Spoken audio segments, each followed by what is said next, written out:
Գնում ենք պատմության թանգարան։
Merci շատ։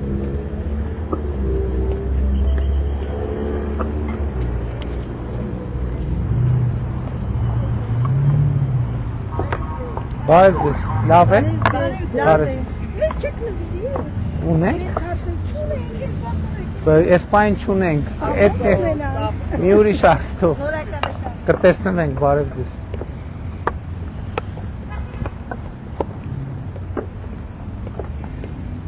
Բարև ձեզ։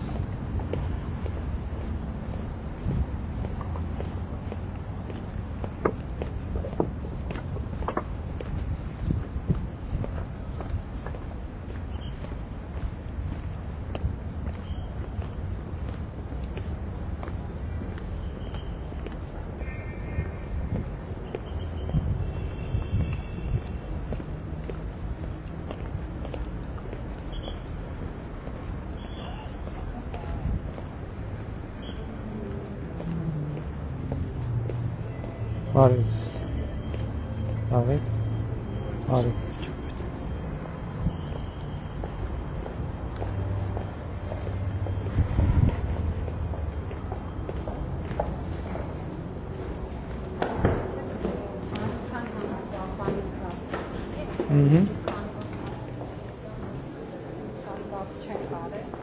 Բարև ձեզ։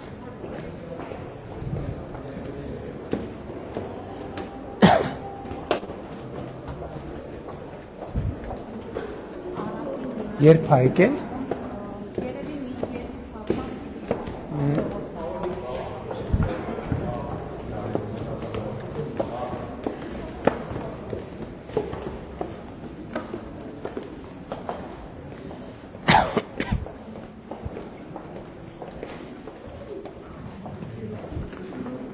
Բարև ձեզ։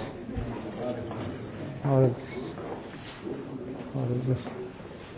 Ինչ ենք անելու։ Ուղղակի նանենք ֆիլմչոցար։ Ես կարճ ոսկ ունեմ։ Համեցեք։ Համեցեք։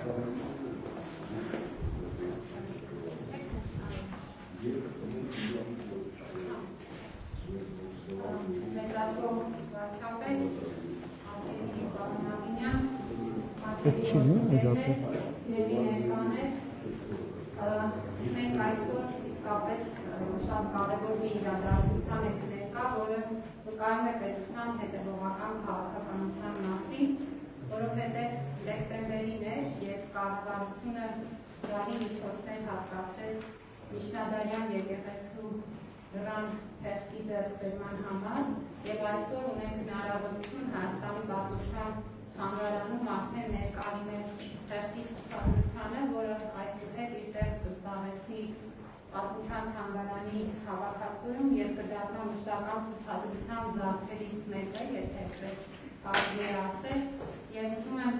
նաեւ այս առիթը օգտագործել, նշելով, որ նախորդ տարի պետությունը մշակութային արժեքների ձեռքբերման եւ մեր թանգարանների հավաքածուների համալրման համար ծախսել է ավելի քան 332 միլիոն դրամ։ Մեր 4 տարբեր թանգարաններ համալրվել են 11 արժեքներով եւ մոտ օրերս արիվ կունենանք տեսնելու նաեւ այդ արժեքներից մյուսը արխիվ գործու գրաֆիկական աշխատանքը, որի տեղը կգտնի պատկերասրահում եւ նաեւ պետք է հիշեցնեմ, որ նախորդ տարվա այդ ձեռքբերումների շրջանակում էր նաեւ Մատենադարանի համար դրված նշանակող ձեռագրերից մեկը եւ այս քաղաքականությունը վերջին տարիներին վկայում է այն մասին, որ մշակութային արժեքների նկատմամբ փոխհատուցությունը եւ դրանք պետություն վերադարձնելու քաղաքականությունը արձագանք է գտնում, որտեղ ուզում եմ մի փոքր այս դրան պատմությունը պատմել։ Երբ որ պետությունը նման հետևողական քաղաքականություն է վարում, մեր քաղաքացիներն էլ ուշադիր են եւ արձագանքում են, երբ որ տեսնում են նշանակալի արժեքներ, մտածելով, որ պետությունը դրան տեղ կկանգնի։ Եվ այս դրան ձեռքբերումը հենց նման պատմություն ունի, որովհետև այս դրան ձեռքբերման տեղեկությունները, հնարավորությունը մեզ փոխանցվել է մեր մի շատ ոլորտի մասնագետների կողմից եւ նրանց անունները կուզեմ հնչեցնել, Համբետ Պետրոսյանի, Հարություն Խաչատրյանի, որոնք ուշադիր են եղել, տեսել են, որ կա նման հնարավորություն, փոխանցել են այդ տեղեկությունը եւ պետությունը իր հերթին արձագանքելով հատկացրել է միջոցները եւ այս շնորհիվ արդեն մենք ներկա ենք եւ տեսնում ենք, որ սա մեր թանգարանների հավաքածուների արժեքի, որակական արժեքի բարձրացման գործողություն է։ Մենք խոսում ենք պարոն Պողոսյանի հետ, պատմության թանգարանի տնօրենի եւ նա վկայում է, որ այսպիսով Հայաստանի պատմության թանգարանը ըստ էության դառնում է նման հայտյա դռների ամենաարժեքավոր հավաքածուներից մեկի տեղը եւ շատ կարեւոր է, որ պետության այս քաղաքականությունը մշակութային ոլորտի հենց նման փոփոխությունների է բերում եւ խոսքս սիրով ամփոփելով եւ փոխանցելով պատմության թանգարանի հնագիտության բաժնի վարիչ Աստղիկ Պետրոսյանին, ով կներկայացնի արդեն դրան հետ կապված մասնագիտական դիտարկումները, ուզում եմ ձեր ուշադրությունը հրավիրել այս պաստառին, որտեղ դուք տեսնում եք ձեռքբերված դրան թերթի մյուս կտորը։ Եվ սա այն դեպքն է, պարոն վարչապետ, որ ինչպես դուք եք ասում, որ մի խնդիր այդ նորավոր խնդիրներ, այն բանին, երբ որ մենք ձեռք բերեցինք այս թերթը, ստացանք տեղեկություն, որ այս նույն դրան թերթի մյուս հատվածը գտնվում է Բեյրութում, եւ սա շատ խորհրդանշական պատկեր է, ցույց տալով, որ այստեղ մենք կարող ենք դրան երկու փեղկերի միավորմամբ նաև պետությունը դարձնել այն տարածքը, որտեղ մեր մշակութային արժեքները հանդիպում են եւ նաև հասանելի են դառնում հանրությանը։ Եվ սիրով խոսքս փոխանցում ձեզ։ Շնորհակալություն, բարև ձեզ, բարի գալուս Հայաստանի պատմության թանգարան։ Ինչպես նշեց Տիկին Անդրեսյանը, նախորդ տարի մեզ համար, Հայաստանի համար, հայկական մշակույթի պատմության եւ հենց Հայաստանի պատմության թանգարանի համար իսկապես չափազանց կարևոր տարի է, որովհետեւ գտնվեցին եւ մայր թանգարան եկան երկու չափազանց կարևոր մշակութային արժեքներ, մեկը Բաբիշնադարյան բացառիկ Խարոփով կոթողն է, որ արդեն ցուցադրում է, եւ երկրորդը այս եկեղեցու դուռը, այսինքն մեկ փեղկը, ինչպես ասացի, երկրորդը դեռևս մեզ մոտ չէ։ Սակայն ամբողջական պատկերը ստանալու համար միանշանակ մեզ անհրաժեշտ է երկուսը միասին համադրված։ Չափազանցություն չի լինի, եթե ասենք, որ սա իսկապես բացառիկ մի աշխատանք է, որը ներկայացնում է միջնադարյան, զարգացած միջնադարյան Հայաստանի փայտագործության մշակույթի մի յուրօրինակ դրսևորում։ Առհասարակ միջնադարում, զարգացած միջնադարում Հայաստանը 11-րդ դարից սկսած իր բուռն ծաղկում է ապրում եւ փայտագործությունը դրանց մեջ բացառիկ տեղ է գրավում։ Դա վկայված է նաև եկեղեցիների դռներում եւ օրինակ Հայաստանի պատմության թանգարանում ներկայացված շատ դռներ իրենց վրա գտնում են հենց խաչքարային մշակույթի կնիքը, որը հայկական ինքնության ամենայուրօրինակ դրսևորումներից մեկն է։ Տեսնում եք, որ ամբողջ դռան մակերեսը բաժանված է 4 հատվածի, որը իրականում շատ նման է խաչքարային հորինվածքի, որտեղ ընդհանուր առանցքը բաժանված է 3 մասի եւ կարծես ներքևից դեպի աշխարհիկից դեպի երկրային է լինում։ Այստեղ նույն դրամաբանության է հատված, ամենավերևի հատվածում է դրամաբանության ըստ երևույթին պատկերված է Տեր Հիսուս Քրիստոսը, շատ յուրօրինակ պատկերագրությամբ, երկու կողմից կենդանիներ են, ըստ երևույթին ընձառյուծներ կամ աղյուցներ, իսկ երկու կողմերում վիշապներ են պատկերված։ Այստեղ հավանաբար բարականոն ավետարանից պատկերված մի կողմից դժոխքի ավերումն է, մյուս կողմից վերջի դատաստանի այդ պատկերումը, որտեղ Տեր Հիսուս Քրիստոսը ներկայանում է կենդանիների տիրակալի տեսքով։ Ցավոք սրտի վերին հատվածում այն վնասված է եւ նրա կերպար ամբողջությամբ չի երևում։ Ներքևի հատվածում բնականաբար խաչն է, որը ամենակենտրոնական հատվածն է եւ մեր ինքնության գլխավորագույն դրսևորումը։ Խաչը պահված է կամարի մեջ եւ դրված երկու սյուներով, որը ըստ երևույթին Բագրատունյան շրջանի անի ճարտարապետական դպրոցի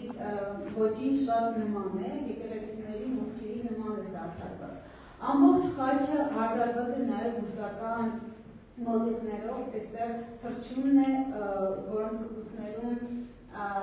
ձգներ են, դա երևույթին աշխարհը որպես դրախտային այգի պատկերացման հետ է կապված։ Ներքևի հատվածում արդեն աշխարհիկ պատկերն է, ինչպես ասեցի, շատ հետաքրքիր կերպով պատկերված է ձիավորը, որը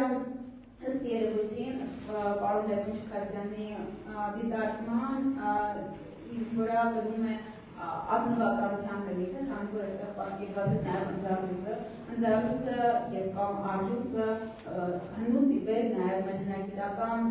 վկայություններով ընդհանրապես իշխանության արքայության խորհրդանիշն է եւ այստեղ ըստ երևույթի փառատոնի վարպետը փորձել է ընդգծել հենց այս մարդու իշխանական ծագումը։ Բավականին մանրամասն հնարված ամեն ինչը ինքը նետո աղեղը ձագին եւ պատրաստում է հարվածել արջին։ Արջը առհասարակ պատկերագրության մեջ եւ հայկական հեքիաթներում, ժողովրդական պատկերացումներում համարվում է այգեգործի ամենամեծ թշնամին։ Այսինքն այստեղ այլաբանական պատկերված է այգեգործը, որը փորձում է սպանել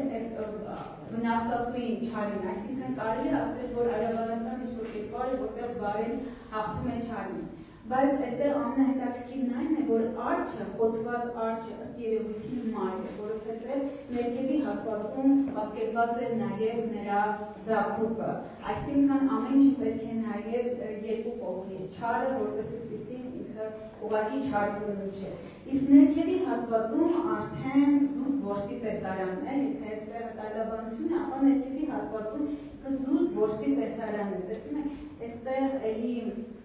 որսորդն է ու երկու կողմից այս քաղին կամ քարայծին վրա հարձակվում են կենդանիները, շները, որպեսզի կարողանան այդ որսը իրականացնել։ Մենք այստեղ նշել ենք, որ դուռը պատկանում է 12-րդ դարին, ինչպես պարոն Համլետ Պետրոսյանը նշեց, 12-րդ դարից սկսած է միայն, որ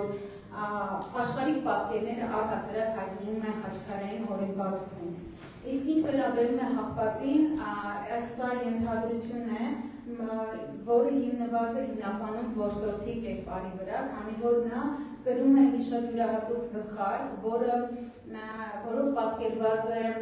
Կյուրիկե առաջինը կամ Բուրգենը, Կյուրիկյա թագավոր, Դաշե Ձորեգետի Կյուրիկյա թագավորության հիմնադիրը, դիտորական քանդակի վրա հաղպատի սուրբ նշան եկեղեցուն, այնտեղ նա պատկերված է իր եղբոր հետագայում Սմբատ տիեզերական թագավորի հետ, եւ նա կրում է հենց այսպիսի ոչ թե Սմբատը կրում է Բաղդադյան թագավորության բնորոշ չարմային մանգխարը, իսկ նա արդեն կրում է այսպիսի մի քիչ սուրբ ծայրով գլխարկը, հա։ Թերևս այսքանն է, եթե թույլ տաք ուղղակի երկու բառով նաև մյուս փեղկի մասին խոսեմ, որովհետև իրականում պատկերը ամբողջական է լինում միայն միասին, որովհետև մեկը մյուսի շարունակությունն է։ Այստեղ շատ հետաքրքիր կերպով արդեն տեսնում ենք նորից Տեր Հիսուս Քրիստոսի արդեն համբարձման տեսարանը երկու հրեշտակների ուղեկցությամբ Դա միանշանել դա եւ շատ նման է օրինակ մտքե Թագուհու Ավետարանի նույն պատկերի ներքևում եւս կայքն է սրբերի պատկերված, իսկ այստեղ արդեն պատկերված է մկրտության տեսարանը։ Ներքևում արդեն եւս այդ ազնվականն է, որ սի ժամանակ։ Հասկանա։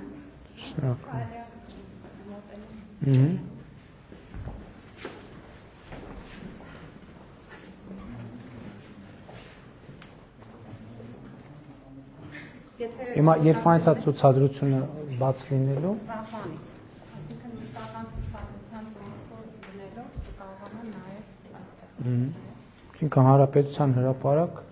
պատմության թանգարան։ Մուտքը Հանրապետության հրապարակի կողմից։ Եվ տոմսը ինչ արժի։ 2500 դրամ։ 2500 դրամ տոմս։ Այդ տոմսը բոլոր ցուցարարները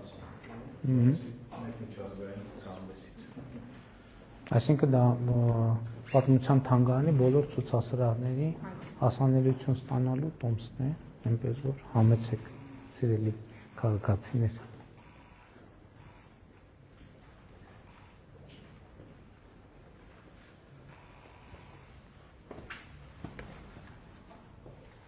Ինչ փայտից է, ընկույզ։ Այո։ Իմիջիայլոց հնարավոր չի, ես թվում է ուղղակի գուցե շատ բարդ լինի, բայց փայտից կարելի է տեղորոշել, թե որտեղից է փայտը։ Բայց դա շատ բարդ հետազոտության կլինի, եւ եթե պարզվի, որ Լոռու մարզից է եւ այդ տարածքից է, դա էլ կարող է։ Եթե չեմ սխալվում, այդպես բաներ կան, փայտի իզոտոպներով բանով տեղորոշում են, թե որտեղից է փայտը։ Դա մի քիչ կարող է կասկածել լինել, որովհետև փայտը նյութը կարող է ինչ-որ ուրիշ տեղից բերել։ Հա, բայց այնուամենայնիվ որտեղից է փայտը, դա էլ ինֆորմացիա է, որը իմանա։ Պարտադիր չի, որ դա դա լինի։ Բայց եթե օրինակ պարզվի, որ այդ տարածաշրջանից է, դա էլ կարող է, որովհետև եթե ընկույզ է, անտրամաբանական կլիներ, որ ուրիշ տեղից գնային ընկույզ բերեին, չէ՞։ Առնվազն այդ վարկածը տեղ կունենա, հիմա դրան արկայություն է այստեղ թույլ է տալու բազմաթիվ ուսումնասիրություններ։ Էդ եմ ասում, էդ էլ նոր խնդիրն է, որովհետև հիմա սա ըստ էության ցուցանմուշ է, բայց նաև գիտական հետազոտությունների շատ լայն դաշտ է բացում, որպեսզի մենք իր հետագծելիությունը, որովհետև այդ հետազոտությունների ընթացքում բազմաթիվ պատմություններ են ի հայտ գալիս, կապեր են ի հայտ գալիս տարբեր մատյաններում, տարբեր արձանագրություններ, անձանց հետ կապեր, այսինքն ցուցանմուշները, իրերը, առարկաները ինչով են կարևոր, որ իրենք նաև անցյալը ավելի շոշափելի են դարձնում եւ բացահայտումներ են տեղի ունենում, կապեր են արձանագրվում եւ այլն եւ այդպես շարունակ։ Եվ շատ հետաքրքիր, այսինքն պատմության բացակայող մասեր են ի հայտ գալիս կամ էլ հայտնի մասերը կապվում են իրադարձություններով, առարկաներով։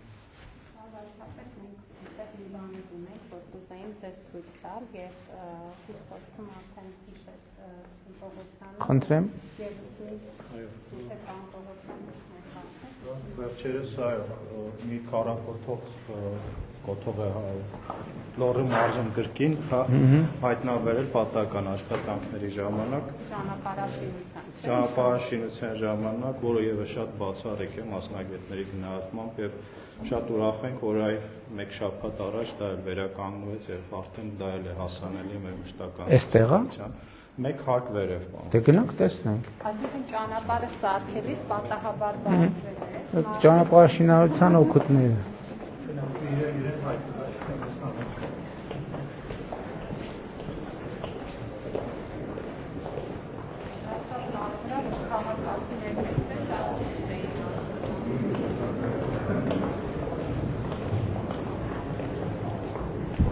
Ինչ է։ Միջնադարյան 6-ից 7-րդ դարի քառակուսի փոթորկը։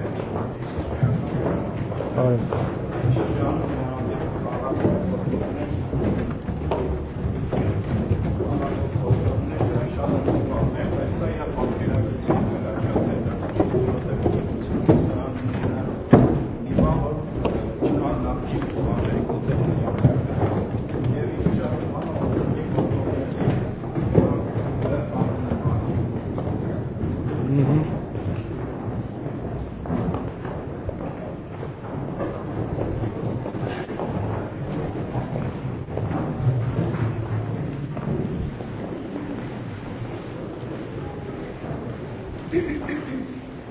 Քառակող կոթող է, քառակող կոթողները առասարակ 5-րդ դարից սկսած, բավականին այն տարածքում։ Որ դարից կներեք։ 5-րդ դարից սկսած, այսինքն քրիստոնեության ընդունումից հետո դրանք են բացառիկ կոթողներն էին, որոնք սովորաբար դրվում են այն հատվածներում, իշխանների կողմից ավելի հաճախ իրենց դեպքերում, որոնք որ արդեն քրիստոնեությունը ընդունում են։ Ինձ այն դրվեցում է։ Այո, Քառակող կոթողը այդ ամբողջ կոթողային համակարգի միայն ստորին հատվածն է։ Սովորաբար իրենք ունենում են նաև ներքևի հատվածում պատվանդաններ, մեր ցուցադրությունում մենք ունենք իմանալի նմուշներ, ցավոք սրտի հատվածում այս կոթողի դեպքում միայն այս հատվածն է, բայց լավը այն է, որ հենց ամենապատկերային հատվածն է։ Այստեղ տեսնում եք շատ յուրահատուկ տեսարան է, ինչպես դրան թղթի վրա, այնպես էլ այստեղ մկրտության տեսարանն է պատկերված։ Այստեղ Տեր Հիսուս Քրիստոսն է, Հովհաննես Մկրտիչը, Սուրբ Հոգին, որը իջնում է,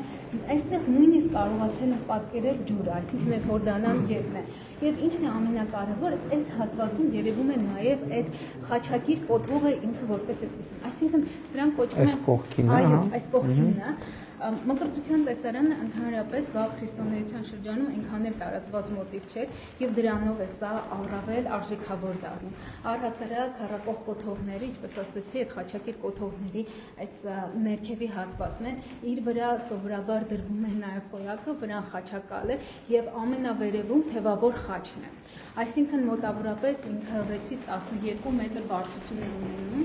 Այո, ամբողջական եթե հավաքում է, սա միայն ստորին հատվածն է։ Սա մի քիչ ավելի փոքր է, բայց սովորաբար իրենք այնպես են անում, որպեսզի հավաքացյալ ժողովուրդը գա ու միանգամից կարողանա անգամ հերվից իրեն տեսնել։ Բայց այդ խաչակիր կոթողները, քառակող կոթողները իրենց մեջ նաև պատկերագրական այդ պատմողական բանն են կրում, որովհետև սովորաբար ավելի հարուստ զարդարանք են ունենում ու Քրիստոսի կյանքի մասին տարբեր դրվագներ են պատմում։ Երբեմն հայտնում են նաև վաղ կներեք, այսինքն իր վրա էլի դրված շարունակում է, իր նշանակությունը ինքը քրիստոնեության հաղթանակի խորհրդանիշն է, այսինքն օրինակ այն նախարարները, այսինքն ինքը ուղղակի որպես խորհրդանիշ, այսինքն ֆունկցիոնալ, որ հերվից տեղ ցույց տա, աղոթատեղի ցույց տա, այդպիսի բաներ չէ։ Ինքը այդ մանավանդ վաղ քրիստոնեության շրջանում, երբ որ քրիստոնեությունը նոր տարածվում է, դիտեք նոր կրոնը այնքան էլ հեշտ չէ տարածվում, բնականաբար անհրաժեշտ էին այսպիսի հզոր կոթողներ, որպեսզի մարդիկ գային եւ կարողանային միանգամից հերվից տեսնեին եւ կարելի ասել Աստծո զորությունը ընկալեին։ Եվ այս երևույթը շատ հետաքրքիր է մեր եկեղեցում հիմնականում բնորոշ, այսինքն ավելի հյուսիսային տարածքներում Հայաստանի եւ որոշակիորեն տարածված է նաեւ ժամանակակից Վրաստանի, որը այդ ժամանակ իհարկե նույն կրոնա մշակութային տիրույթում էր գտնում, այսինքն բաժանված չէ, մեր նույն ընկալումներն են։ Շատ լավ։ Կարևորային պայմաններում այս կոթողը հայտնաբերվեց եւ այդտեղ վաղը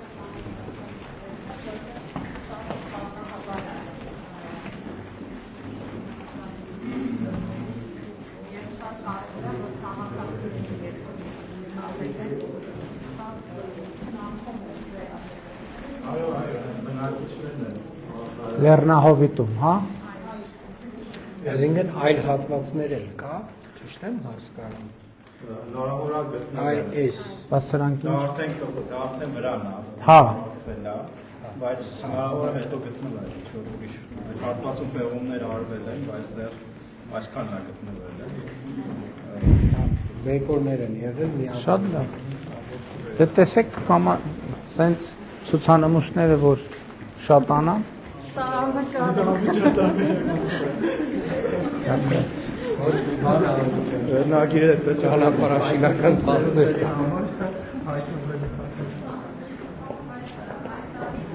Շապետ արդեն ավանդույթը շարունակելով սեպտեմբերի 21-ին ցուցադրություն կազմենք Բեռլինի թանգարանի հետ համատեղ։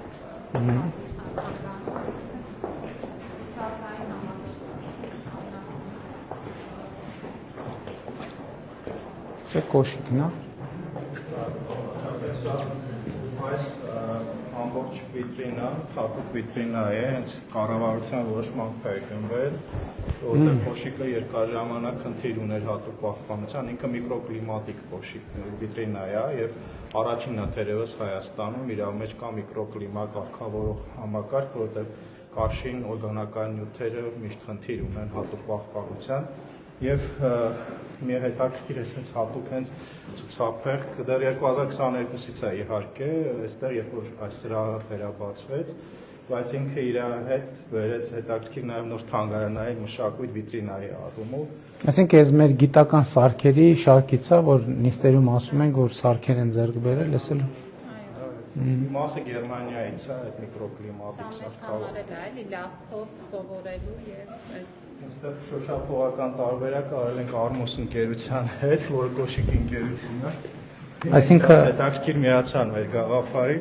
եւ այնտեղ նույնիսկ հակնելու կոպիաները կան, որ այցելները կարող են հակնել։ բան եք մտածում։ Եվ շատ հետաքրքիր մի բան տեղի ունեցավ համաչափետ այցելուներից որոշ մարդիկ գնացել էին, պատվիրել էին Արմոսին, որտեղ Բայց լավ միտք է, թող վաճառքի պատվիրել են եւ իրանք մեզ Պատրաստել էին, մի քանի տոկոս փոխանցեցին, ասեցին, քանի որ դուք ձեզ մոտից էս իջան եկել է։ Շատ լավ։ Այդպեսի հետաքրքիր Տեսեք, դա մշակույթի տնտեսականացման մասին որ խոսում ենք, Իսկ մենք խարու բան ունենք, խանութ ենք հիմա կոշիկի խանութ ենք բացում։ Կոշիկի խանութ ենք բացում, որ կոշիկը։ բաները հենց թանգարանային խանութներում է ստեղծում։ հիմա հենց process-ում ենք, պիտի նոր հուշանվերային Ընդհանուր մարդը կարա ասի մի հատ պատրաստ եք ուզում եմ հակնեմ փորձեմ, ոնց են այն ժամանակ մարդիկ զգացել։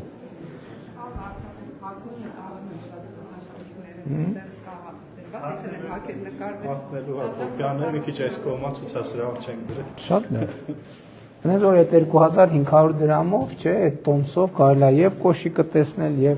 քառա ոնց էր կոչում, քառակող կոթող եւ շատ հայտնի ցուցանմուշներ, որ դասագրքերից ենք տեսել, դասագրքերի մեջ կա նկարների մեջ, հա։ Մեզանից 1.6-1.8 միլիոն տարի առաջվա գործիք է,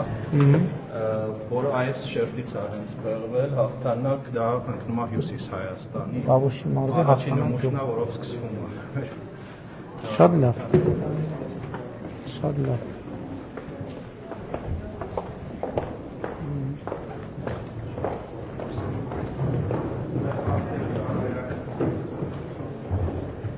Շատ լավ։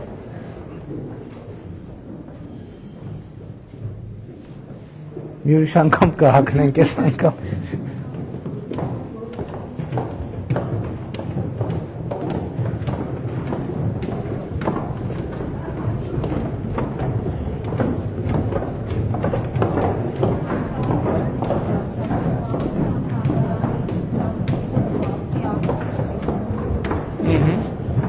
Հապթենք։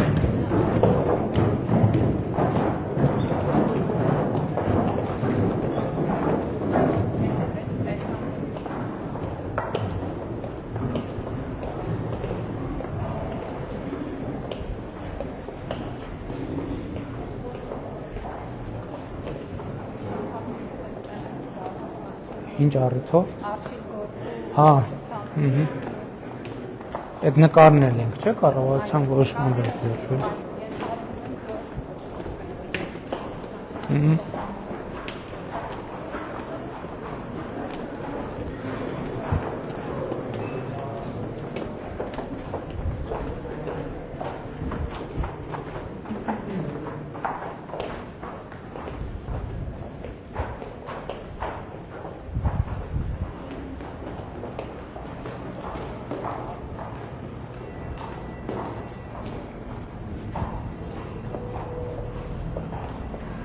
Դե գնացինք մենք ժողովուրդ ջան։ Հաջողություն բան։ Չեք գալիս դուք։ Ահա չկտե։ Լավ, Ժամկետային փոչտա ունեմ։ շատ լավ։ Առայժմ։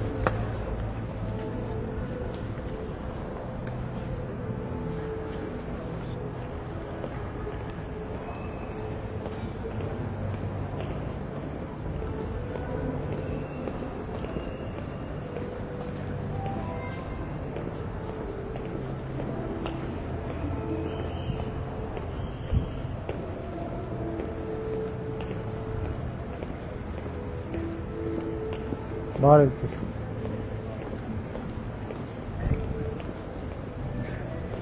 Բարև ձեզ։